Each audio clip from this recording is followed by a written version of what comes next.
On today's question of faith, how can I have conversations with people I disagree with? Hey everybody, this is Question of Faith. We are coming to you on location at the Becoming Fire conference. You could sort of hear people talking in the back there. And I'm Mike Hayes. I'm the Director of Young Adult Ministry here in the Diocese of Cleveland. And I'm Father Damien Ference, the Vicar for Evangelization. And I'm Joe Vicario, and I'm one of the founders of Catching Fire Young Adult Ministry. Out in Parma. That's right. St. Columbkille, is Yes, that correct? We'll St. talk a little bit about that later, yeah. Yes, beautiful. Yeah, and so Joe, you guys have conversations every week at Catching Fire. Tell me a little bit about that. What do you guys do? So we started about a little over 4 years ago now. What started was just, we really just wanted to have a small discussion group about anything and everything under the sun, because we realize nowadays in our culture we can't have normal conversations with the rest of the world, whether it's about politics or faith or anything in society or anything in our culture. And we really wanted to have those meaningful discussions in a Catholic lens. And so what it's come to now, we have an array of 4 to 5 topics. You come every week, and we have our discussion leaders really do the research on the topic beforehand, and we have a free dialogue between all the young adults. Group size is probably about 10 to 20. And we talk about the discussion, talk about the topic, and we really get an open and honest opinion, but we really bring the Catholic faith into it and to see really what the Church says. Yeah, and so do you ever have people disagree, and what happens when they disagree? All the time. Yeah, and that's the best part of it, truthfully, because in our world, we don't like to disagree with things, What? Yes, we do. No, yeah. Everyone likes a yes man, But it's really good when we create an atmosphere where people feel comfortable to disagree about things. But I think it's also even better how we're able to respond to that. Because really, it's how we respond is then we're able to have a dialogue rather than an argument or a fight, So. Yeah. Well, it's funny. So I'm trained in philosophy, and in philosophy, an argument is a good thing because it's giving a logical account of how you understand reality, and to engage in that is a very adult kind of thing to do. But in our culture, we don't support rational discourse all that often. We don't support adult conversation or argumentation. This is what I think, and if you don't agree with it, then I have no time for you. So it sounds like what you're doing is very rooted in the philosophical tradition, which is also rooted in the Catholic tradition, no? Yeah, absolutely. And that's really kind of what we're shooting for. And obviously, we would love to have as many religious and priests around to be able to kind of help guide us in whatever way possible, to be able to give us a better mindset and a better authoritative Catholic teaching on things. But at the end of the day, truthfully, we were really trying to open this dialogue to be able to have good discussion, for people to be open to hearing another opinion. Because at the end of the day, if you're able to walk out hearing another opinion and being open to that and be a more well-formed Catholic Christian, that's really what we're shooting for. Especially in today's day and age where people can't hear each other at all. I mean, the Democrats and the Republicans can't even drink together anymore. I mean, you put something on Twitter and then you're gone, So yeah, that's right. Yeah, faceless culture sometimes. Exactly. There's no dialogue there. No dialogue at all. Yeah.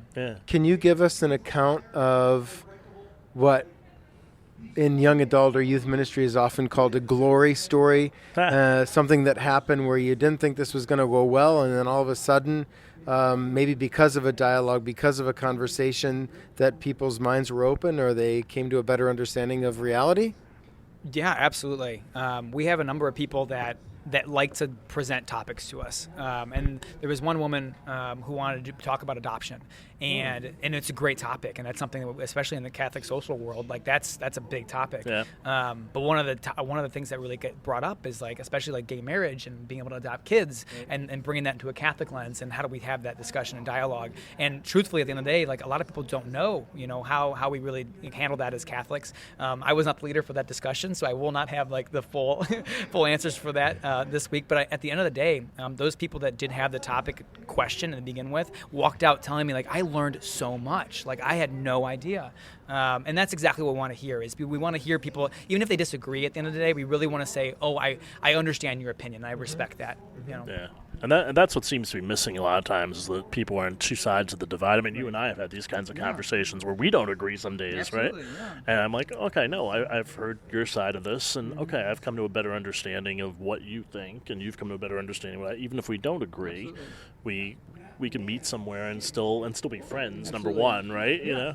And truthfully, I think Father Mike Schmitz said this best, I think, in one of his talks. Like, we have, like, a lot of people ask me whether I'm a liberal or I'm a conservative. But he says, I'm Catholic. Yeah, that's what right. I am. That's what I say all the You time, know, too. and that's truthfully what we have to come down to in a lot of these things, because that's really, that's who we are, like, in our deepest nature.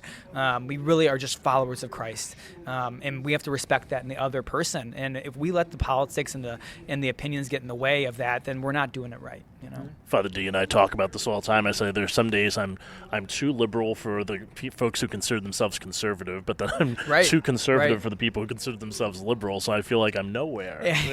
And that's honestly a good place to be sometimes, because you're challenging other people, you know? So I find one of the biggest difficulties with our American secular materialistic culture is that we tend to think primarily politically and not theologically. We haven't been trained to think theologically or philosophically. And I think that's one of the great gifts that you could bring. And it sounds like that's what I still have to come out to. We would love to have you Catching Fire. Yeah. And we're talking about a possible topic maybe for October. But I think that's really great, and it's a great blessing to show people the intellectual tradition of the church, how we think through things. And a lot of times, I don't know if you've found this, but I think oftentimes we have to rewind because we can't handle particular topics unless you have a foundation in metaphysics and anthropology and epistemology. Now, I don't have to use those exact words, but I have to make sure we have our foundation. So first principles before we can go to secondary issues and conversations. Right, and no, I completely agree with you. And that's the thing, like, when we were first started, it was specifically, let's just have the dialogue. But as you kind of go through this, you start to realize, like, there's a systematic way to kind of go about doing this. And you learn as you go. And I am not, like you said, like, I didn't study philosophy, so I'm not nearly as well versed in the rhetoric. But, you know, as been doing this for 4 years, you really start to learn a system, and you grow by, investing yourself in the research and the philosophy behind it. And you learn, how to really have that deeper dialogue. So here's the thing about Catholicism. You don't have to have a doctorate in philosophy or theology to know the faith. So tell us some of your resources that you go to and some of the books that you read or church documents that guide you in your training and formation of others. Yeah, the first and foremost, catechism is a great resource to start. That's where we go for a lot of our, at least more catechetical responses. On top of that, but at the end of the day, like Thomas Aquinas is a great one. St. Augustine's Confessions are another great one. Our other leaders have other specific philosophers they love to go to and quote. And we even have a papal reading group that goes through different papal documents that have been published by previous popes. And so those are just some to name off the top of my head. But truly, like, really empowering these young adult leaders and giving them the tools needed to be able to lead these discussions appropriately, because we don't want them to just throw them out with lions in a coliseum. Sure. We want them to be well prepared going into it. Even in our Secretariat for Parish Life downtown, we're currently reading Evangelization in the Modern World by Paul VI, Evangelii Nuntiandi, because continuing education, who's that? David Calavita. That's our background sound here. But yeah, I think as Catholics, you're constantly being formed, and you got to be reading, you got to be studying, got to be talking. All those things are important. And that's really the biggest thing, is because you can never get into the perspective that you are done. Like, I'm done learning, I'm done growing, because it's a continuous journey. And any saint will tell you that. They're constantly trying to grow. And so really trying to form yourself by diving into literature or diving into some great speakers that we have in our day-to-day to really learn from them and grow from them. Because a lot of the philosophers and theologians that we have, like, even in our day and age today, are just incredible, and we have to be able to utilize them and to look back and really humble yourself and say, I don't know, and to look to people that really do. I think it's really, really, really a good thing that we have to look forward to.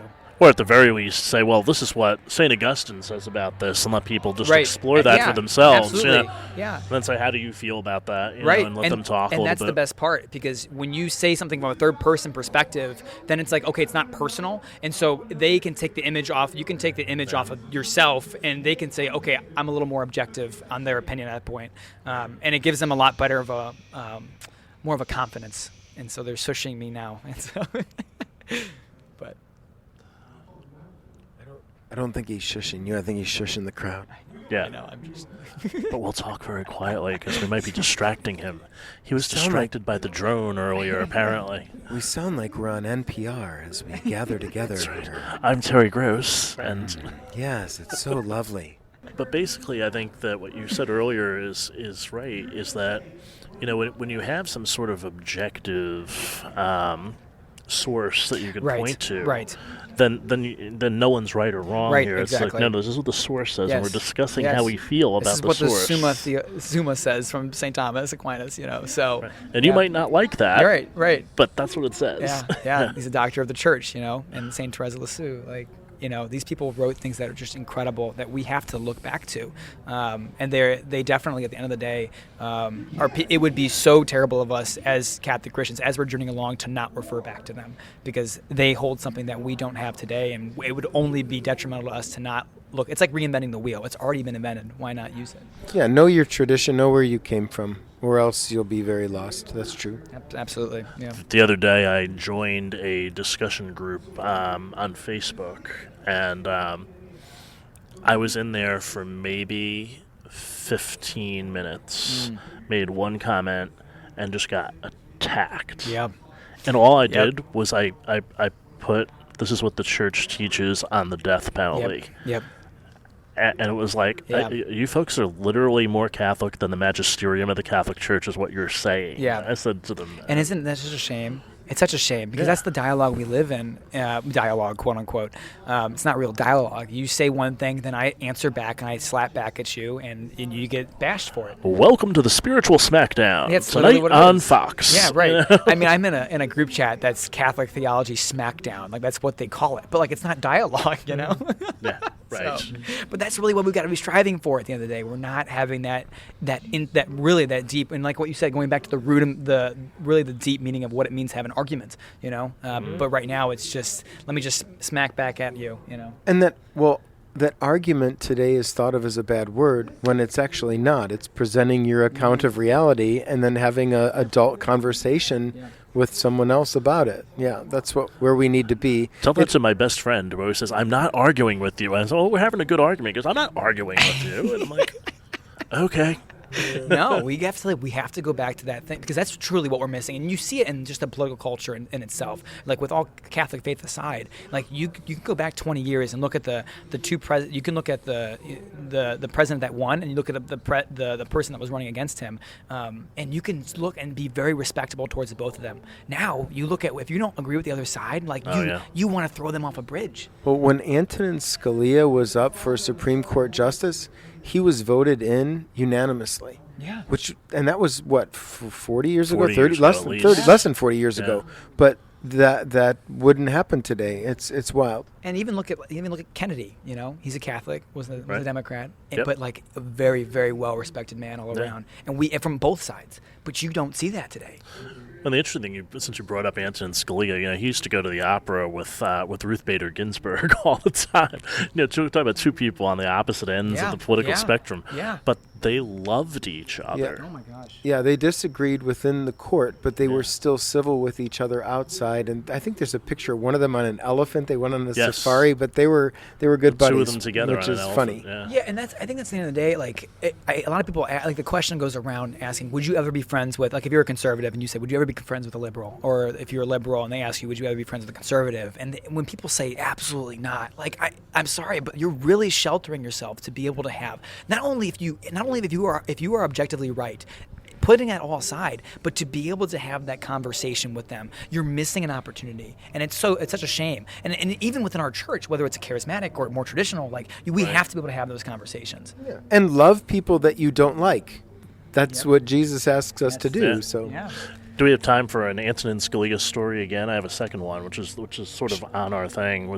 Sure. He was seated at a dinner with someone in President Obama then's cabinet, and he said, "Hey, let me ask you something." He said, "Well, I don't have any delusions that you're going to put someone on the Supreme Court who thinks the way I do." He goes, "But if there's any way you could use Elena Kagan," he goes, "she was really, really great to me at Harvard." And he goes, "We had these great knock them out, drag them out kind of discussions, Yeah. kind of arguments. And he goes, and she is really smart. She's really fair. Yeah. And if you could use her, he goes, so if we wanted to nominate her, you could get us the votes to get her in there? And he Yeah. said, yes, I can. And he goes, we'll have her in tomorrow. See, You know? isn't that incredible? Right. Like to be able to actually say, wow, let's help each other out here for the betterment of the country, you know, instead of let's just push my own perspective. Right. You know, I'm going to beat you down on the other side. Right. you And know? and that works on both sides of the Yeah, aisle, absolutely, right? You know, absolutely. I mean, Like that's what we're trying to do at the end of the day. We're trying to help each other out for the common good. Like that's really what we're shooting for, the common good here. absolutely.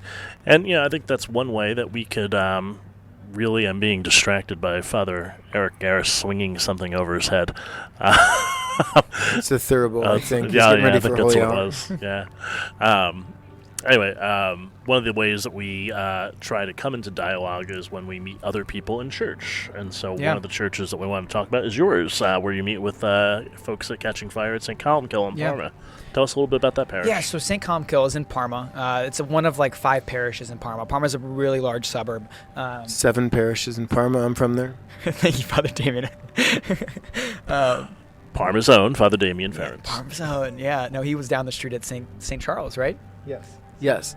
And so St. Columbkille, it's a pretty large parish for Parma in itself. They're really trying right now to be able to bring not only the charisms of the faith back, but at the same time the tradition and beauty behind it as well. And so at the end of the day, like you're going to have a good mix of older people, and we're really right now is trying to come back, bringing in the younger people as well. And I really feel like we're trying with Catching Fire to bring that back to the church. So it's a really good, I love it. And that's the thing about it is I think every person, no matter who you are, like you have to get involved in your parish. You have to invest yourself into a community around you to be able to help make it a better place. Because just being a part of a group and you like to drink beer and have discussion, like that's great. But we really want to invest ourselves to be able to help really the church grow. And just drinking beer on the side is great and wonderful. But we really want to invest ourselves into the church itself. Otherwise, it's boring, right? Right. Oh my gosh. You know, if you don't put yourself in a capacity to be able to really love not only yourself but love others around you in the way that Jesus taught us, your life's boring. You know, you want to invest yourself into something else like that. So, as you were speaking, I realized there are 6 churches in Parma and 1 in Parma Heights, which makes 7. St. John Bosco. St. John Bosco, not to mention the Ruthenian and the Byzantine, our Yep. Byzantine brothers and sisters.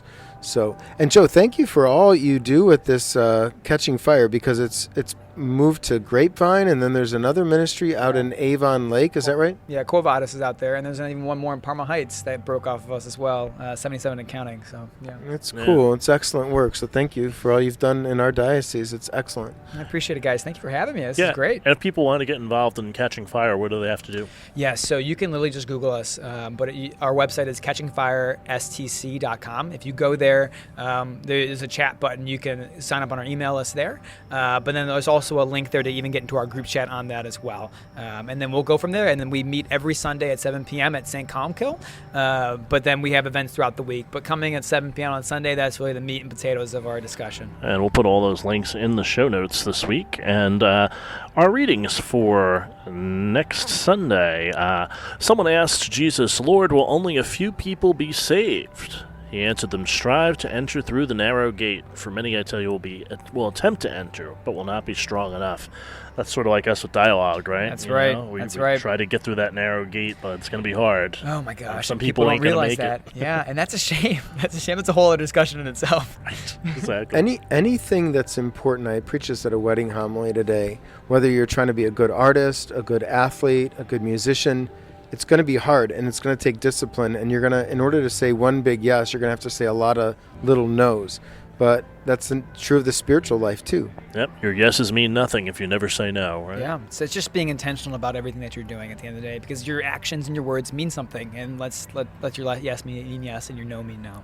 And so we'll let our yeses mean yes and our no mean no for this week, and we'll catch you all again next time here on Question of Faith.